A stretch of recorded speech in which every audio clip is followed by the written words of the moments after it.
ఆనందోత్సాహాల మధ్య నూతన సంవత్సర వేడుకలు నిర్వహించుకోవాలని మండల ప్రజలకు సూచించారు ఎస్ఐ మహేందర్. నూతన సంవత్సర వేడుకలు సమీపిస్తున్న వేళ బోయిన్పల్లి మండల పరిధిలోని ప్రజలు ప్రశాంతవంతమైన వాతావరణంలో ఎలాంటి అవాంఛనీయ సంఘటన చోటు చేసుకోకుండా నూతన సంవత్సర వేడుకలు జరుపుకోవాలని ఎస్ఐ మహేందర్ అన్నారు. మీడియా సమావేశంలో మాట్లాడారు. డిసెంబర్ 31 రాత్రి నిర్వహించుకునే నూతన సంవత్సర వేడుకల సందర్భంగా మండల కేంద్రాల్లో, గ్రామాల్లో పెట్రోలింగ్, డ్రంక్ అండ్ డ్రైవ్లు ముమ్మరంగా నిర్వహించడం జరుగుతుందని, ముఖ్యంగా ఈ వేడుకలను ప్రజలు అర్ధరాత్రి 12:30 లోపు ముగించుకోవాల్సి ఉంటుందని తెలిపారు. డిసెంబర్ 31 రోజు రాత్రి తీసుకోవాల్సిన జాగ్రత్తలకు సంబంధించి భద్రతా, ప్రమాద నష్ట నివారణ దృష్ట్యా పోలీసు వారు చేయి సూచన మైనర్ యువకులకు బైకులు ఇవ్వడం వల్ల ప్రమాదాలు జరగవచ్చు కావున తల్లిదండ్రులు మైనర్ యువకులకు బైకులు ఇవ్వరాదు. పట్టుబడితే కేసులు నమోదు చేయడం జరుగుతుందన్నారు. అధిక వేగంతో వాహనాలు నడపడం వల్ల ప్రమాదాలు జరిగే అవకాశం ఉంది కావున అధిక వేగంతో వాహనాలు నడపరాదు. మద్యం సేవించి వాహనాలు నడిపే వ్యక్తుల గురించి జిల్లా వ్యాప్తంగా డ్రంక్ అండ్ డ్రైవ్ కేసు నమోదు చేయడం జరుగుతుందని తెలిపారు.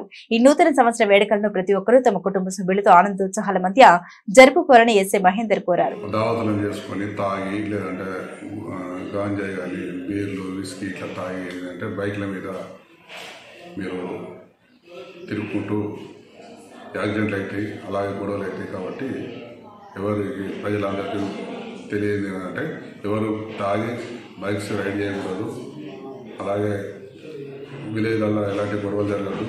కాబట్టి మీ అందరికి ప్రత్యేకంగా చెప్పేదంటే ఈ 2 రోజులు చాలా స్ట్రిక్ట్గా ఉంటుంది. వెహికల్ చెకింగ్ కానీ గస్తీ కానీ మా జిల్లా ఎస్పీ గారు చెప్పిన ఆదేశం ప్రకారంగా మండలంలో అన్ని గ్రామాల్లో గస్తీ పెడుతున్నాము, అలాగే వెహికల్ చెకింగ్ పెడుతున్నాము.